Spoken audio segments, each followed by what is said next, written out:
أعوذ بالله من الشيطان الرجيم بسم الله الرحمن الرحيم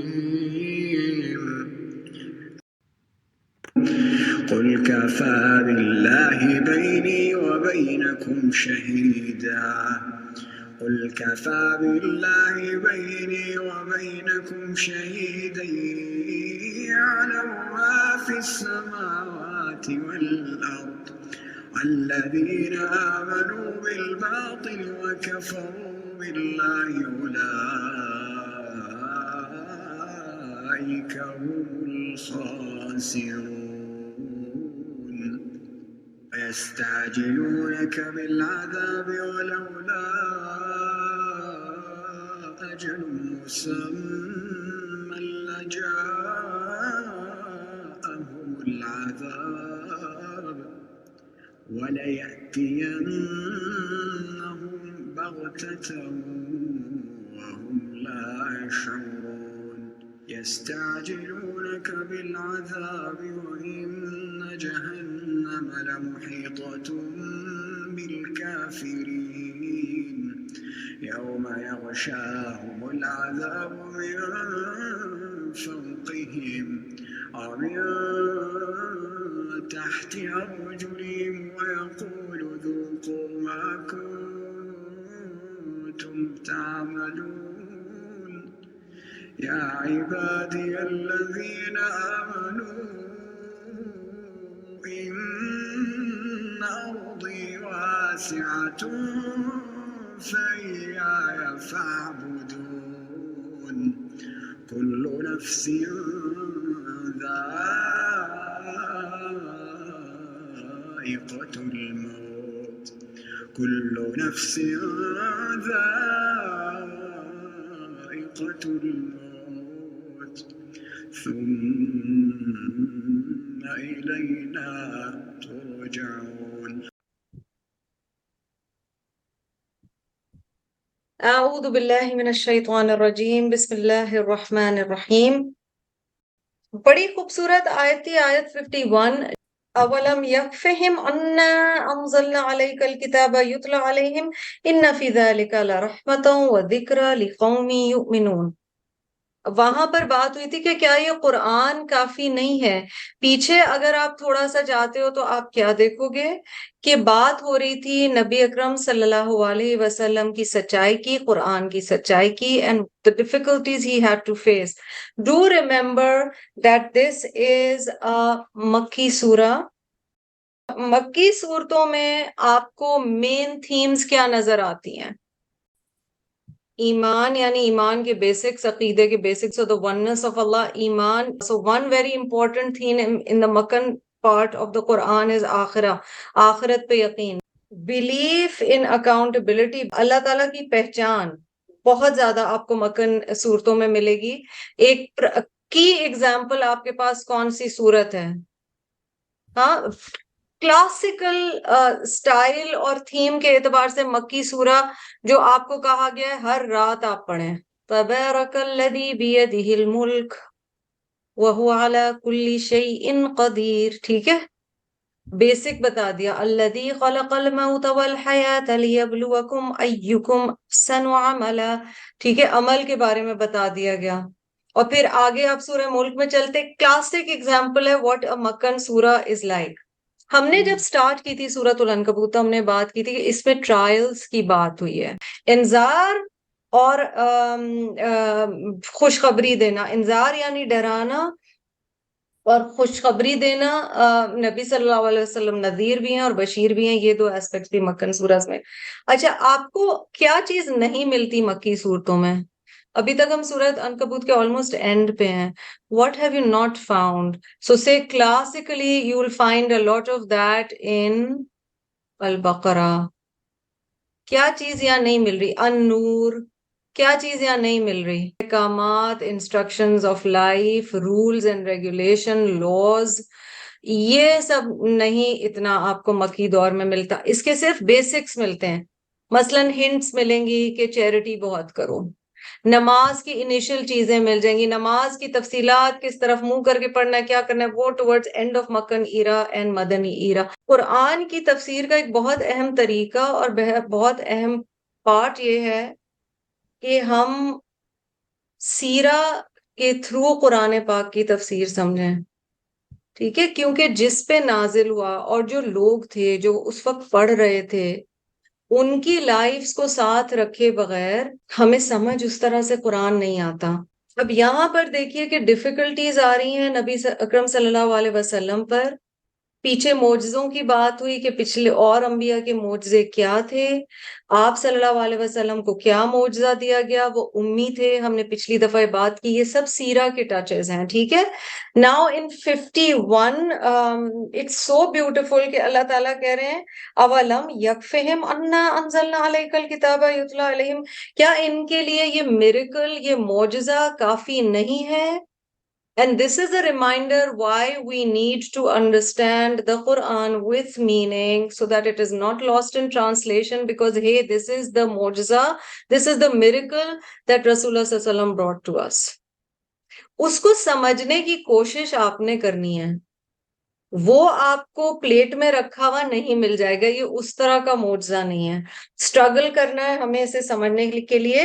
اور جب اس معجزے کو دیکھیں، جب اس معجزے میں ہم اپنی محنت لگائیں گے اس کو سمجھنے کے لیے، اس کو پڑھنے کے لیے، اس پہ غور و فکر کرنے کے لیے، اس پہ عمل کرنے کے لیے، تلاوت کے 3 اقسام کی بات کی تھی۔ there are 3 ways in which you do تلاوہ، one is لفظیہ، one is علمیہ and one is عملیہ۔ آپ لفظی کرتے ہیں تلاوت، پھر آپ علم اس کے اندر غور و فکر کرتے ہیں، جاننے کی کوشش کرتے ہیں، پھر آپ اس پہ عمل کرتے ہیں۔ جب ہم ان سٹیجز پہ پہنچتے تو اِنَّ فِي ذَلِكَ لَرَحْمَةً وَذِكْرَىٰ لِقَوْمٍ يُؤْمِنُونَ، اللہ ہمیں لِقَوْمٍ يُؤْمِنُونَ میں سے بنائے، پھر ہمارے لیے رحمت اور یاد دہانی کا سبب بن جاتا ہے۔ اب دیکھیں اس آیت میں بھی کفا آیا ہے، ٹھیک ہے، so the concept of something being enough is being repeated back to back in 2 آیاز۔ قل کہہ دیجئے، کفا کافی ہے، باللہ اللہ، بینی و بینکم میرے درمیان اور تمہارے درمیان، شہیدہ گواہ کے طور پر۔ محمد صلی اللہ علیہ وسلم is being told to say، جب بھی قل آتا ہے نا ہمیں غور سے پڑھنا چاہیے، کیونکہ اس کا مطلب نبی صلی اللہ علیہ وسلم کو اللہ تعالیٰ ڈائریکٹ کہہ رہے ہیں یہ آپ بولو، کہہ دیجئے، tell them Allah is sufficient as a witness between me and you۔ سو بینی یو نو کہ سنگولر واحد کے صیغے میں بات ہو رہی ہے، اور کم جمع کے صیغے میں بات ہو رہی ہے، اور سیکنڈ پرسن میں بات ہو رہی ہے۔ اس کا مطلب آپ کو کیا پتہ چل گیا؟ نبی صلی اللہ علیہ وسلم یہ بات کہہ رہے ہیں اور مکہ کے لوگوں کو کہہ رہے ہیں، اور ڈائریکٹلی ان سے یہ بات کر رہے ہیں۔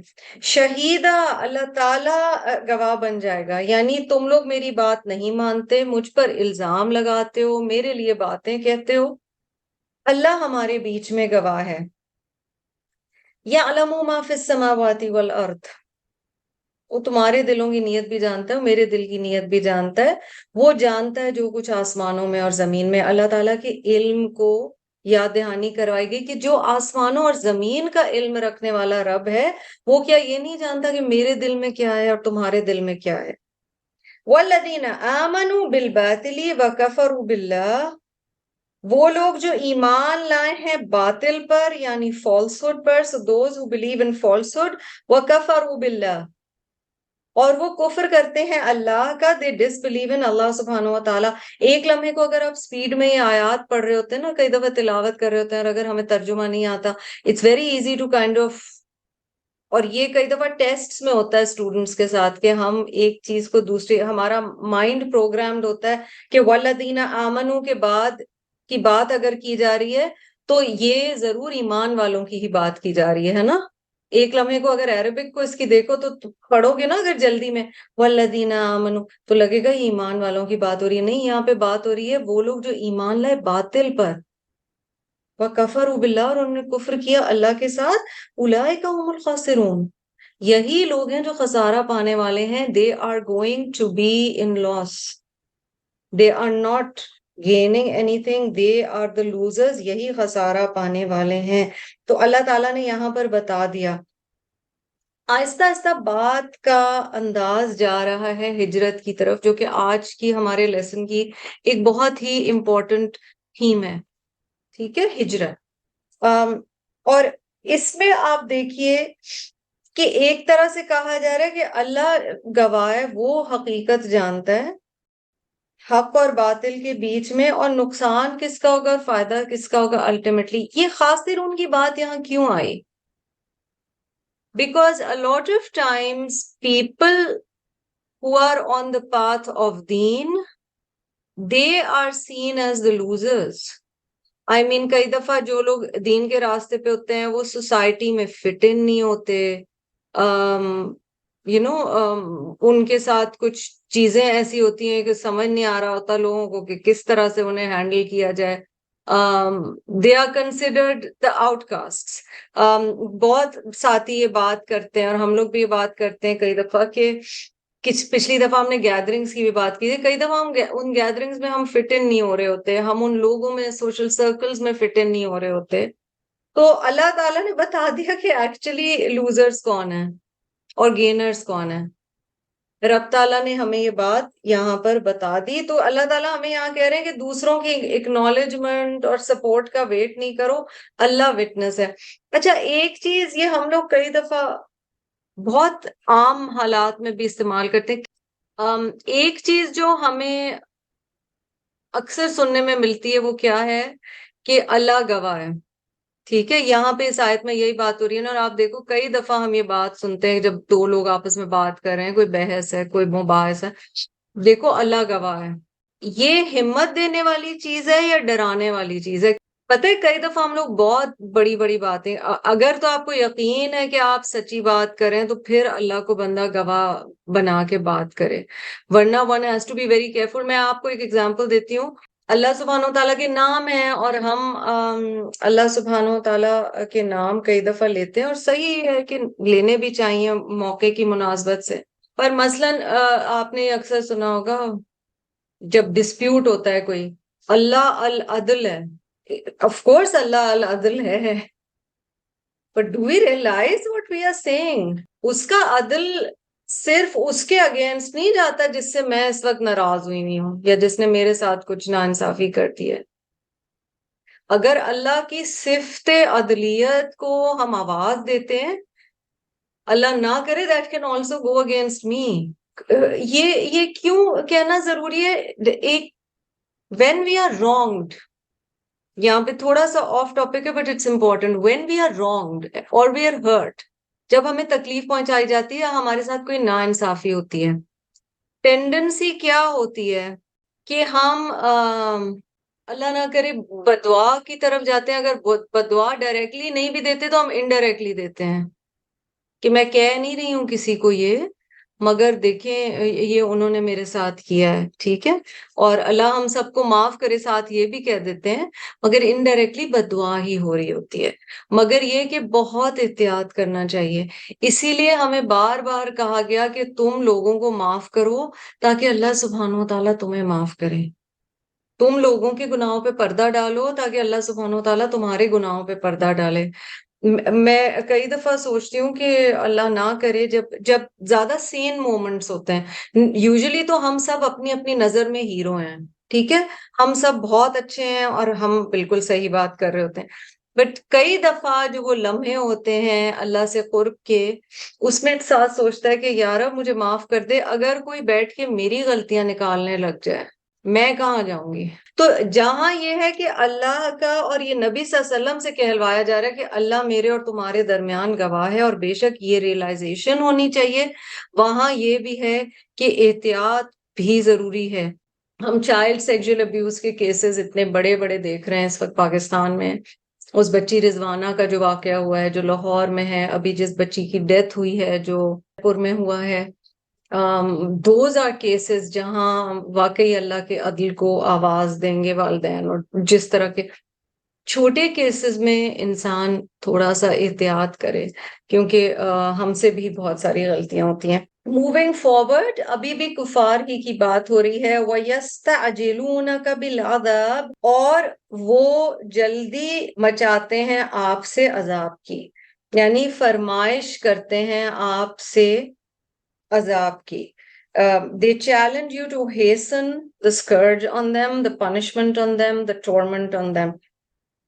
ظالمین جو ہیں وہ کہتے تھے اگر یہ حق ہے تو عذاب کو لے آؤ. وَلَوْلَا اور کیوں نہ اجل مسمى ایک وقت مقرر ہے لَجَاءَهُمُ الْعَذَابُ البتہ آئے گا ان کے پاس یا آ جاتا ان کے پاس عذاب. اللہ تعالیٰ یہاں کہہ رہے ہیں کہ جب وہ آپ کو محمد صلی اللہ علیہ وسلم کو کہتے ہیں کہ عذاب جلدی کیوں نہیں آ جاتا، اگر کوئی ایک مقرر وقت اللہ نے نہ کر دیا ہوتا تو کبھی کا عذاب ان کے اوپر آ چکا ہوتا. Had a time not been fixed for it, the scourge would have already come to them. اب یہ جو ہے اجل و مسمى، اجل کے تو معنی ٹرم کے ہیں یا وقت کے ہیں. گاڑی اردو میں استعمال ہوتا تھا کہ فلاں شخص کی اجل آ گئی ہے، ٹھیک ہے. یہاں پر ایک اور بات بھی ہو رہی ہے مسمى. سم کسی نشانی کو کہتے ہیں، ٹھیک ہے. تو نشانی جب ایک ٹھپا لگ جائے کہ ایک ٹائم پیریڈ ہے اور اسی پہ آنا ہے، اس کی بات ہو رہی ہے. اور پھر کہا جا رہا ہے لا کا مطلب ہے ڈیفینیٹلی ان کے اوپر عذاب آ چکا ہوتا. they don't know what they are asking for and they don't realize that the time has already been fixed. وَلَيَأْتِيَنَّهُمْ بَغْتَةً وَهُمْ لَا يَشْعُرُونَ، جس چیز کو یہ بڑا بلا رہے ہیں وہ البتہ آئے گی یقیناً ان کے پاس اچانک اور انہیں ہوش بھی نہیں ہوگا. وَهُمْ لَا يَشْعُرُونَ، یشعرون شین عین را. شعر کہتے ہیں عربک میں بال کو، بال سے باریک بات کو سمجھنا، یہ شعور ہے، ٹھیک ہے. آپ شعور بھی کہتے ہیں، لفظ شاعر بھی آپ استعمال کرتے ہیں because poets are supposed to have deeper understandings about things. So what's being said it is going to, that is the azab is going to come to them suddenly and catch them unaware. ان کو کوئی بتا کے یا appointment لے کے عذاب نہیں آئے گا، عذاب کا ٹائم فکس ہوا ہوا ہے بٹ ان کو پتہ بھی نہیں ہوگا اور عذاب آ جائے گا. انہیں وارننگ دی جا رہی ہے. جیسے پچھلے لوگوں کے بارے میں آتا ہے نا کہ وہ ایک کلاؤڈ کے نیچے سارے خوش خوش جمع ہو گئے تھے کہ ارے اب تو بارش آنے والی ہے، لیکن کلاؤڈ کے نیچے جب جمع ہوئے تو بارش کے بجائے عذاب آ گیا. سو the fact کہ عذاب میں بغتتاً کی کیفیت ہے، یہ ایک بڑی سکیری چیز ہے. کوئی بھی چیز سڈنلی ہونا، ہم ہمیشہ کہتے ہیں، حتیٰ کہ کوئی مہمان بھی آ رہے ہو ہم کہتے ہیں اچھا ذرا سی نا وارننگ دے دینا. Now imagine نعوذ باللہ ایسی سچویشن کہ اللہ تعالیٰ کی ناراضگی اور عذاب آ جائے بندے کو پتہ ہی نہ ہو. کئی دفعہ ہوتا ہے نا کوئی چیزیں زندگی میں ہوتی ہے انسان کہتا ہے I don't even know where this came from. سب کچھ ٹھیک چل رہا تھا ایک دم سے ہی ہو گیا. اللہ تعالیٰ ہمیں اپنی حفاظت میں رکھے. تو بغتتاً کی کیفیت کو محسوس کیجئے. The suddenness of it makes the gravity harder، کہ یہ اور زیادہ مشکل ہو جائے گا. یستعجلونک بالعذاب، یہ آپ سے جلدی مانگ رہے ہیں عذاب. یا آپ صلی اللہ علیہ وسلم کو کہتے تھے عجل عین جیم لام. اچھا یہاں پہ دو استعمال ہوئے لفظ، ٹھیک ہے. پچھلی والی آیت میں اگر آپ آؤ، ایک ہے اجل with a حمزہ، ٹھیک ہے. اجل یعنی اپوائنٹڈ ٹرم، ایک مقرر کردہ وقت. اور پھر یستعجلونک میں عین جیم لام روٹ ہے، ٹھیک ہے. تو انڈائریکٹلی وہاں بھی اجل ہے. وہ عین سے جب آتا ہے تو it means to hurry something, to hasten something, کسی چیز کی جلدی مچانا. اردو میں آپ لفظ عجلت استعمال کرتے ہیں. اور جب صرف اجل ہوتا ہے تو وہ ایک اپوائنٹڈ ٹرم کے لیے آتا ہے. بالکل ٹھیک ہے جی. یستعجلونک بالعذاب، اب پھر وہی والی بات کہی جا رہی ہے، وہ آپ سے جلدی مچاتے ہیں عذاب کی. وَإِنَّ جَهَنَّمَ لَمُحِيطَةٌ بِالْكَافِرِينَ، جبکہ جہنم پہلے ہی سے احاطے میں لے چکی ہے کافرین کو. ٹھیک ہے. محیطہ احاطہ اسی روٹ سے ہے حوت، یعنی they have no idea what they are asking for. ان کو اندازہ ہی نہیں ہے یہ کس چیز کی جلدی مچا رہے ہیں. اور کہا جا رہا ہے کہ اور یہاں بڑی ڈیپ بات ہے 53 اور 54 میں. پہلے کہا گیا کہ انہیں پتہ ہی نہیں وہ اچانک آ جائے گی، اور پھر کہا جا رہا ہے کہ جہنم تو انہیں ہاتھے میں لے چکی ہے. It has already encircled the believers. They are in that kind of frame. They are already there. Scholars اس کو اس طرح سے ایکسپلین کرتے ہیں 53 54 کو کہ شاید اس کا مطلب یہ ہو سکتا ہے کہ آیت 53 میں دنیا کے عذاب کی بات ہو رہی ہے، یعنی پچھلی جو آیت تھی کہ دنیا میں جب ان پر عذاب آئے گا اور انہیں پتہ بھی نہیں ہوگا، 54 میں شاید عذاب الآخرہ کی بات ہو رہی ہے۔ اس کو سمجھنے کا ایک اور طریقہ یہ بھی ہے کہ انسان کے جو اعمال ہوتے ہیں وہ آلریڈی انسان کو اس ٹریک پہ ڈال چکے ہوتے ہیں جس کے نتیجے میں انسان یا جنت کی طرف جاتا ہے یا جہنم کی طرف جاتا ہے۔ So we might not know it, اللہ سبحانہ و تعالیٰ ہم سب کو جہنم کے عذاب سے محفوظ رکھے۔ آلریڈی انسان اس ٹریک پر چل رہا ہوتا ہے، اللہ ہمیں سیدھے ٹریک پر رکھے۔ یوم یغشاہم العذاب من فوقہم ومن تحت ارجلہم، وہ دن جس دن ڈھانک لے گا ان کو عذاب ان کے اوپر سے اور ان کے نیچے سے۔ رجل، راجیم لام جو ہے ارجل پیروں کے لیے آتا ہے، ٹھیک ہے، اور فوق آپ کو پتہ ہے اوپر کے لیے آتا ہے۔ یغشا لفظ غشی آپ اردو میں بھی استعمال کرتے ہیں، غین شین یا غشاوہ بھی لفظ آپ پیچھے دیکھ چکے ہیں۔ یوم یغشاہم، on that day shall cover them العذاب عذاب من فوقهم from above them and ومن تحت ارجلهم and from below them۔ وَيَقُولُ، اور ان سے کہا جائے گا، اللہ سبحانہ و تعالیٰ will say to them، کیونکہ یقولو جو ہے اس میں بتایا جا رہا ہے سنگولر ہے، تو اس کا مطلب اللہ تعالیٰ ان سے کہیں گے ذوقوا، چکھو، ما کنتم تعملون، وہ جو کچھ تم عمل کرتے تھے، اپنا عمل چکھو۔ سمجھ رہے ہیں ہم عمل کا چکھنا، taste your deeds, this is what you did۔ تو ہمارے لیے اپنے لیے کچھ سوال ہونے چاہیے۔ پنشمنٹس جو ہے نا وہ یہ آیت 55 ہمیں بتا رہی ہے، ذوقو سے ہمیں یہ پتا چل رہا ہے punishments will be according to the sins، اور یہ انداز آپ کئی دفعہ احادیث میں دیکھتے ہیں، ٹھیک ہے۔ مثلاً جو شخص زکوٰۃ نہیں ادا کرتا اس کے لیے کیا ہے that there is a snake۔ مال کی محبت انسان کو اپنے گرفت میں لے لیتی، تو جو زکوٰۃ نہیں ادا کرتا اس کے لیے ہے کہ سانپ ہے جو لپٹ جائے گا گلے میں اور وہ کہے گا انا مالو کا انا کنزو کا، میں تمہارا مال ہوں، میں تمہارا ٹریجر ہوں، ٹھیک ہے۔ اچھا، جو شخص بہت تکبر کرے گا اس کی حیثیت بالکل چھوٹی کرتی جائے گی، جو لالچی ہوگا بخیل ہوگا اس کے اکارڈنگ عذاب ہوگا۔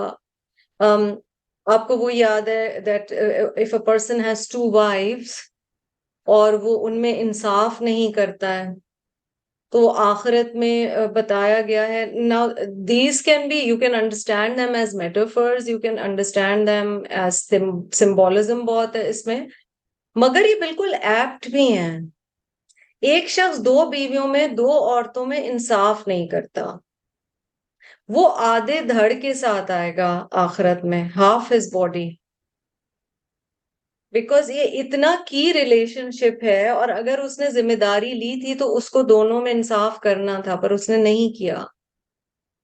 سو ایک انکمپلیٹ فیلنگ کا بتایا جا رہا ہے۔ سو جو بھی سزائیں ہیں وہ گناہ سے ریلیٹڈ ہیں، because it's very important to reflect کہ نبی صلی اللہ علیہ وسلم نے اس طرح سے، اور کئی دفعہ قرآن میں اس طرح سے کیوں بتایا گیا ہے، ٹھیک ہے۔ مثلاً آپ فرعون کا دیکھیں کہ کس طرح سے اس کی پنشمنٹ ہوئی ہے، and that is so related to his arrogance۔ تو اللہ تعالیٰ وہ ریلیٹڈ سزائیں جو بتا رہے ہیں یہ اس لیے بھی ضروری ہے کہ جہنم کو کئی دفعہ ہم نہ اس کے بارے میں زیادہ بات کرنا چاہتے ہیں، نہ ہم بہت زیادہ ریفلیکٹ کرنا چاہتے ہیں۔ اگر آپ ہیئر آفٹر کی بات بھی کریں نا تو بہت زیادہ کراؤڈ، ظاہر ہے انسان کی فطرت ہے، اسے خوشخبری پسند ہے۔ مجھے مزہ آئے گا جنت کے بارے میں پڑھانے سے اور آپ کو مزہ آئے گا جنت کے بارے میں پڑھنے سے، پر قرآن میں ایک بہرحال بیلنس ہے، اور وہ رب کا بیلنس ہے، بیکاز انسان کا نیچر ایسے بنایا گیا ہے کہ خوف اور طمع یہ دو سب سے زیادہ طاقتور محرک ہیں. The biggest incentives or motivations for a human are either fear or hope. اور جنت اور جہنم میں آپ کو پھر دونوں ہی ملتے ہیں. تو جہنم کے حوالے سے ہم کئی دفعہ غور و فکر نہیں کرنا چاہتے. بہت سے مؤمنین آج کے دور میں جو اللہ تعالیٰ مؤمنین میں شمار کرے، کیونکہ یاد رکھیں اگر جہنم میں ہمیں یقین نہیں ہے تو ہمارا پارٹ آف فیتھ ہمارا ہے نہیں. تو وہ کہتے ہیں کہ ہمیں بہت اللہ کی کیونکہ رحمت پہ امید ہے، تو جنت میں تو بہت بھروسہ بھی ہے، اور ہم اس کے بارے میں بات بھی کرنا چاہتے ہیں. جہنم ریئلی اللہ تعالیٰ کے اپنے بندوں کو پنش کریں گے؟ یہ آپ سوالات بہت سنتے ہیں. یہ ایک معذرت کے ساتھ ایک بہت انٹائٹلڈ تھنکنگ ہے کہ کیونکہ دنیا میں میری اچھی زندگی گزر رہی ہے تو مطلب وہاں بھی اچھی گزرے گی، اور اللہ تعالیٰ تو غفور الرحیم ہے اور میرا تو دل اچھا ہے، تو سزا کس لیے ملنے والی ہے. بٹ یہ کہ جہنم کے بارے میں بھی اچھا. اور آپ کو یاد ہوگا حدیث میں جو سب سے چھوٹی سزا بتائی گئی ہے وہ یہ ہے کہ انسان کے پیروں کی جو آرچ ہوتا ہے نا، if you're not flat footed then you have a slight arch، اس کے نیچے ہلکی سی آگ ہوگی، اور وہ آگ اتنی تیز ہوگی کہ ایکسپلین کیا گیا ہے کہ برین تک جا رہی ہوگی. سو اللہ سبحانہ و تعالیٰ نے پنشمنٹ کا بتایا ہے. مکہ's مشرکین remember they did not take رسول اللہ صلی اللہ علیہ وسلم's warnings or the Quran's warnings seriously. وہ مذاق اڑایا کرتے تھے. تو اس کے جواب میں یہاں یہ بات کی جا رہی ہے. آج کی بڑی اہم آیات کی طرف ہم جا رہے ہیں. بسم اللہ. یا عبادی، اے میرے بندو. سب سے پہلی چیز آپ نے یہ دیکھنی ہے کہ یہاں پر ایک پروناؤن آ رہا ہے، ضمیر آ رہی ہے، جس کا مطلب ہے کہا جا رہا ہے میرے. آپ جنرلی کسی سے بات کرتے ہیں نا تو آپ کئی دفعہ کہتے ہیں جی بچے. آپ اپنے بچے سے بات کرتے ہیں تو آپ کئی دفعہ کہتے ہیں میرا بچہ. when you're referring to، آپ جس چیز کے لیے کہتے ہیں میرا، وہ آپ کی ہو جاتی ہے. There's an ownership, there is a قرب. اللہ تعالیٰ کا پیار ہے یہاں. یا عبادی. تو پہلا تو یہ کہ ہم سب رب کے بندے ہیں. تو ہم نے سب سے پہلے یہ سمجھ لیا، پہلا آیت 56 کا جو ورڈ ہے اس سے ہمیں سمجھ آ گیا یہ اللہ تعالیٰ مجھ سے کہہ رہے ہیں، مجھ سے بات ہو رہی ہے. ٹھیک ہے، آپ باقی ساری دنیا کو چھوڑ دیں، یہ مجھ سے بات ہو رہی ہے. یا عبادی. پھر فردر کے عبادی میں بھی کیٹیگریز ہیں. الذین آمنوا، وہ لوگ جو ایمان لائے ہو. سبحان اللہ. اب سیکنڈ لیول پہ بھی ہے کہ یار اب میں گناہ گار خطا کار، پر میں تیرا بندہ، میں تجھ پہ ایمان لائی، میں توحید پہ ایمان لائی. اب آپ کو اس حصے نے بتا دیا شیور فار شیور مجھ سے بات ہو رہی ہے. ٹھیک، it might be in the plural but I am the part that makes the whole. سو اس لیے مجھ سے بات ہو رہی ہے. ان عرضی واسعہ، بے شک میری زمین بڑی وسیع ہے. Surely my earth is spacious. فَإِيَّايَ فَاعْبُدُونِ، تو چاہیے کہ صرف میری، پس میری عبادت کرو. Therefore worship me and me alone. Twice. تکرار. ایایا. ٹھیک ہے، اور پھر فَاعْبُدُونِ، نون کے نیچے زیر ہے، می. تم نے دیکھو صرف میری عبادت کرنی ہے. اچھا، عبادت کا ہجرت سے کیا تعلق ہے؟ Notice that the word hijrah has not been used over here. But you know that hijrah is what we are talking about in ayah number 56. Surah Az-Zumr nikaliye.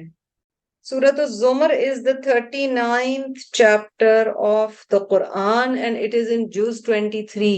بہت amazing surah ہے. جز نمبر 23 میں، سپارہ number 23 میں ہے، ٹھیک ہے. زمر کا مطلب ہوتا ہے گروپ.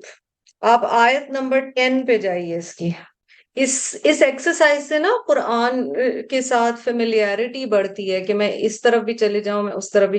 کیونکہ میں نے لاسٹ ٹائم کہا تھا آیا 45 اتنی امپورٹنٹ تھی. اتلو ما اوحی الیک، قرآن کے صرف کچھ حصے نہیں پڑھنے. ما اوحی الیک، جو کچھ وحی کیا گیا وہ سارا آپ کا ہے.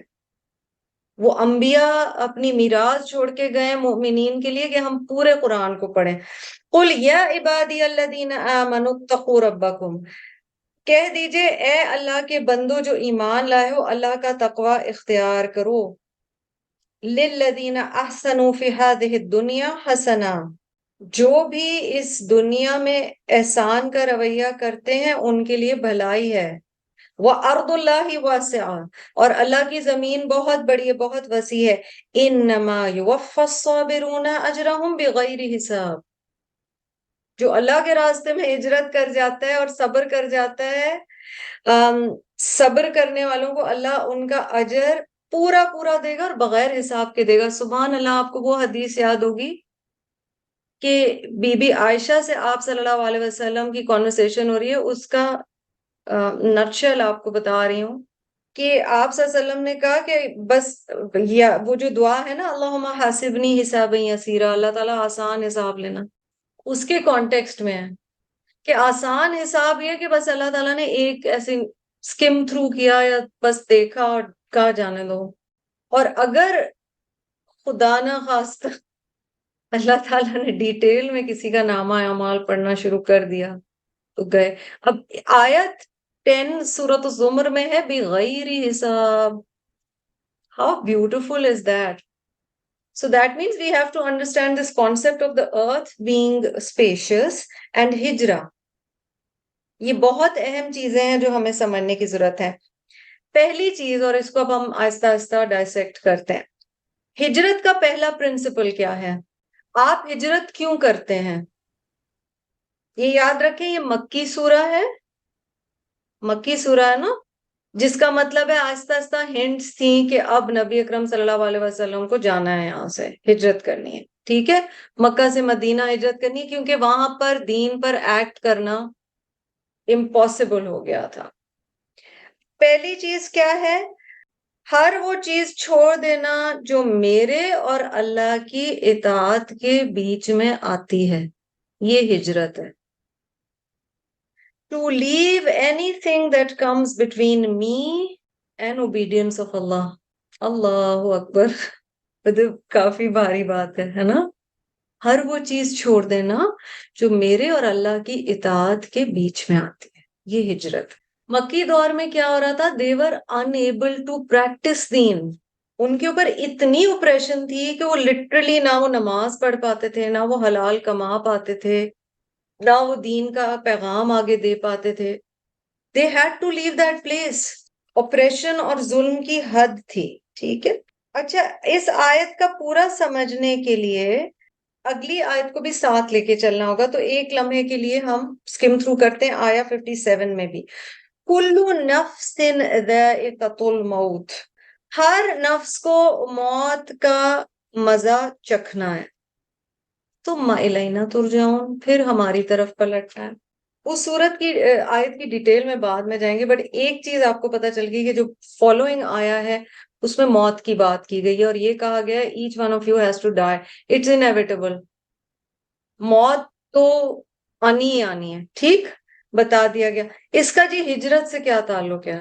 تعلق اس لیے کہ ایک انسان کا سب سے بڑا خوف کیا ہوتا ہے؟ موت. اگر کوئی کہتا ہے کہ یہ نہیں ہے، اس سے ریلیٹڈ ہی چیزیں ہیں، بٹ یس ہیومنس کا جنرلی دیکھیں سب سے بڑا خوف موت ہے.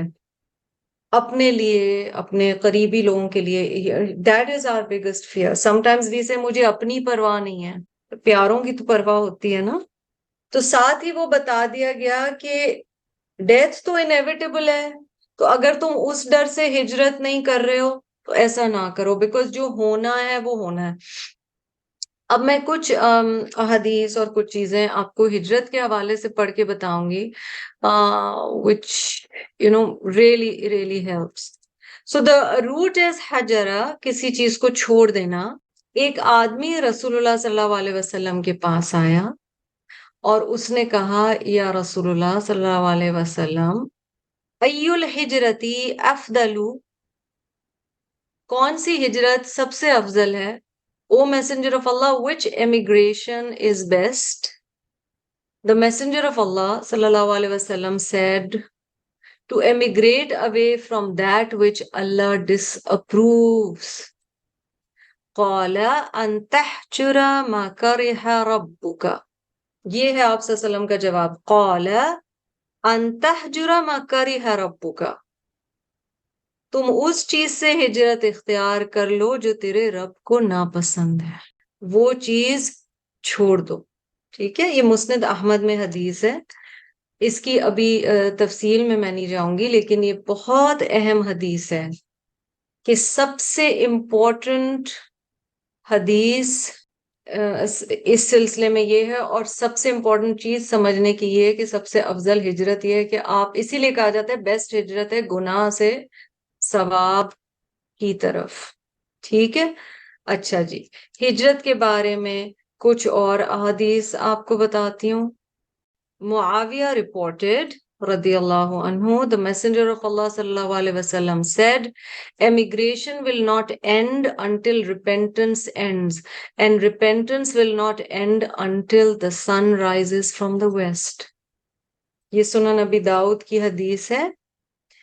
حضرت معاویہ سے مروی ہے رضی اللہ عنہ کہ نبی اکرم صلی اللہ علیہ وسلم نے فرمایا کہ ہجرت ختم نہیں ہوگی جب تک توبہ ختم نہیں ہوتی، اور توبہ ختم نہیں ہوگی یہاں تک کہ سورج مغرب سے طلوع نہ ہونا شروع ہو جائے.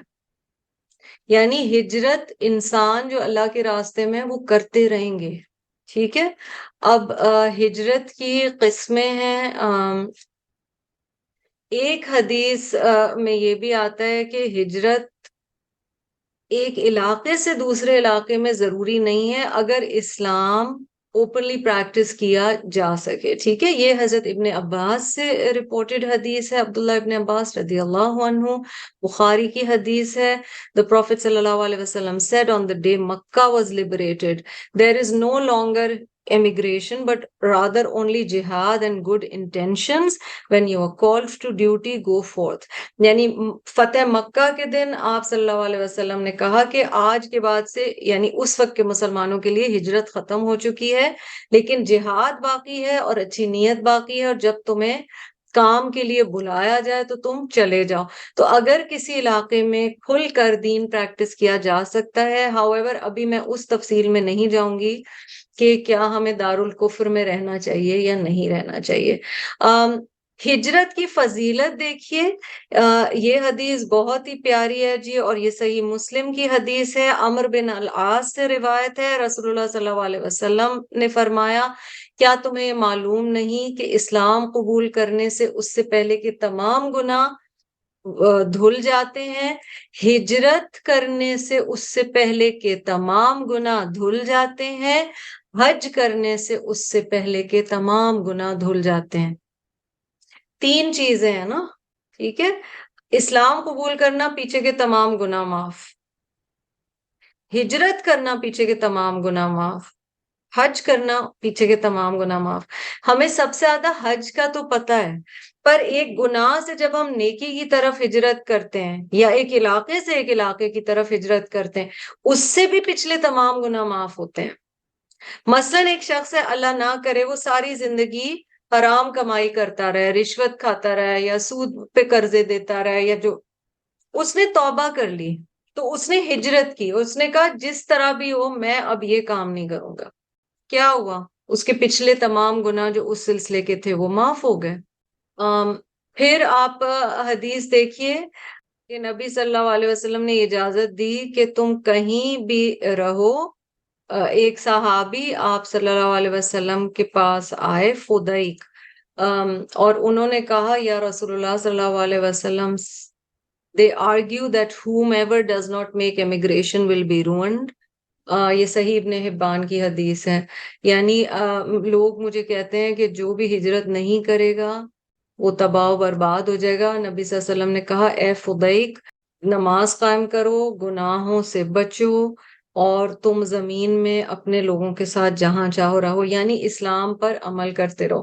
تو ایسی ہی کچھ احادیث کی وجہ سے دوسرے ممالک میں رہنے کے لیے پرمیشن دیتے ہیں scholars. However, do remember if you have a choice between Darul Iman and Darul Kufr, then Darul Iman, or a country which is an Islamic country, no matter how bad, it is the preferable route to take. ہماری ہجرتیں کیا ہوں گی؟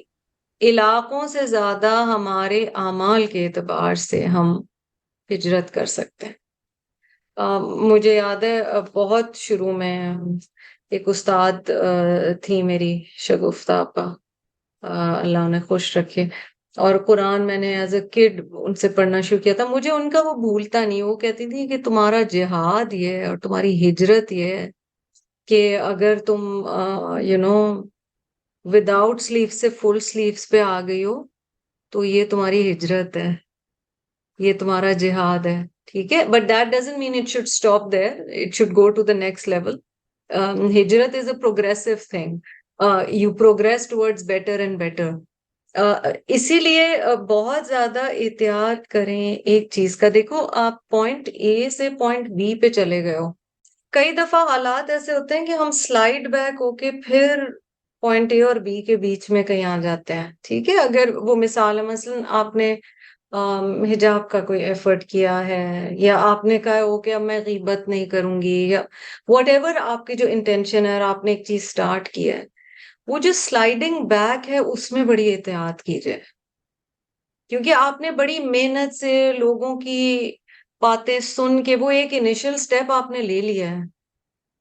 اب آپ کا دل کبھی کبھی کھدکتا ہے, کیونکہ انسان ہے نا, وہ کمزوریاں ہوتی ہیں. تو ہجرت پھر ہمیں یہ نہیں کرنی کہ ہم ریورس کریں, اور اپنے لیے میں اور آپ دیکھیں گے مجھے کون سی ہجرتیں کرنی ہیں, مجھے کہاں سے کہاں کرنا ہے.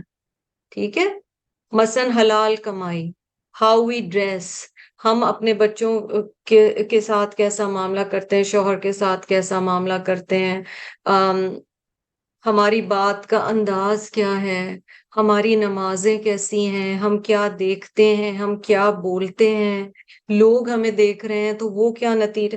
قرآن کے اگر ہم 21 پارے پہ آ گئے تو میں نے اٹس ٹائم ٹو ریفلیکٹ, میں نے کیا کیا ہجرتیں کی ہیں, مجھے ابھی بھی کیا کیا کرنی ہے. ہم لوگ جو کئی دفعہ بھی قرآن پڑھ چکے ہیں, سبحان اللہ, ہمیں بھی مستقل ہجرتیں کرنی ہیں.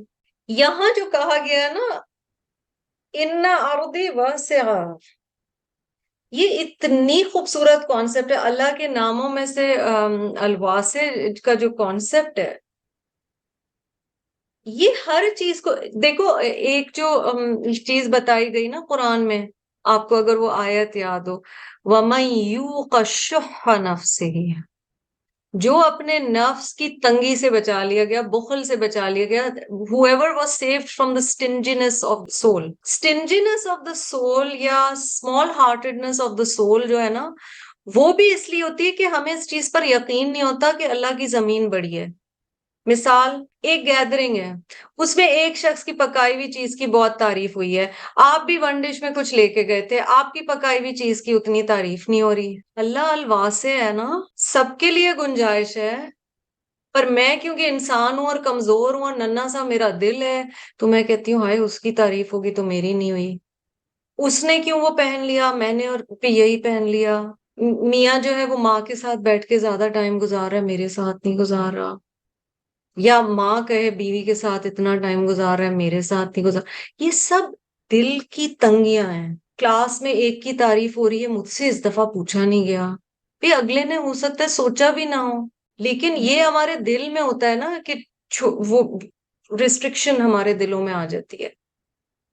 جب رب کہہ رہا ہے ارض واسع ہے تو وہ ہر لحاظ سے ہے. جب ہم گناہوں کو چھوڑ کے نیکی کی طرف ہجرت کرتے ہیں, بہت سے دوست چھوٹتے ہیں. For example, if you decide that okay I'm say not gonna move around in XYZ circles, تو پھر نیکسٹ کیا ہوگا, بڑے دوست چھوٹ گئے, بڑی نیٹ ورکنگ کم ہو گئی. اچھا تو پھر اپنے آپ کو کیا یاد دلانے کی ضرورت ہے, ان ارضی واسعہ, اور ملیں گے دوست, رزق کے اور سامان ملیں گے، نیٹ ورکنگ اللہ اور بہتر قسم کی لے آئے گا. یہ جب تک یقین نہیں ہوگا آگے رزق کی بھی بات آئے گی کہ تم لوگ ڈرتے کس بات سے ہو، موت تو آنی ہے. تو اللہ کے راستے میں دیکھیے کمپرومائزز دین میں کرنے پڑیں گے، دین میں نہیں، سوری، دین کی وجہ سے. اور ہم کمپرومائز نہیں کرنا چاہتے آن دا فن ان لائف. دین کی وجہ سے کمپرومائزز کرنے پڑتے ہیں، کہیں کہیں دل کو مارنا پڑتا ہے. خوبصورت ترین قرآن میریکل ہے نا، چوائس آف ورڈز، کلو نفس ذائقۃ الموت. نفس، نفس تنفس کسے کہتے ہیں؟ سانس لینا. اللہ تعالیٰ یہاں بتا رہے ہیں کہ تم تو ہر لمحے ایکسپیرینس کرتے ہو ڈیتھ کا ایک ٹریلر، کیونکہ ذائقہ. کبھی دیکھے آپ کہیں جاتے ہیں مٹھائی کی دکان پہ، آپ ٹرکی یا کسی ایسی جگہ ہوتے ہیں، وہ بےچارے وہ لقمے کا آئس کریم ٹیسٹ کرا رہے ہوتے ہیں، ہم اسی میں کھا کے آ جاتے ہیں آئس کریم بہت دفعہ. ذائقہ، ہر سانس کے ساتھ موت کا ذائقہ رب دے رہا ہے. تنفس، تنفس، نفس، آنا یا جانا، اندر یا باہر. You inhale and you exhale, you sleep every day, you get a taste of death. People around you pass away, you get a taste of death. کلو نفس ذائقۃ، ذائقہ، ذوق، ٹیزر ملتا رہتا ہے تمہیں. اللہ تعالیٰ کہہ رہے ہیں کہ اس سے نہ ڈرو، ثم الینا ترجعون، تمہیں واپس ہماری طرف ہی آنا ہے.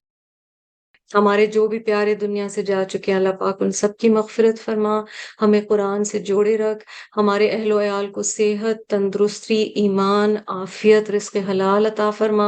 اللہ تعالی ہمیں اچھی اور نیک ہجرتوں کی توفیق عطا فرمائے. گناہوں سے نیکیوں کی طرف ہجرت کرنے کو ہمارے لیے ہمارے رب آسان فرما، ہمارے ازواج کے لیے آسان فرما، ہمارے بچوں کے لیے آسان فرما، ہم سب کے لیے آسان فرما. جزاکم اللہ خیرا کثیرا، وآخر دعوانا الحمد للہ رب العالمین. سبحانک اللہم و بحمدک، نشہد ان لا الہ الا انت، نستغفرک و نتوب الیک.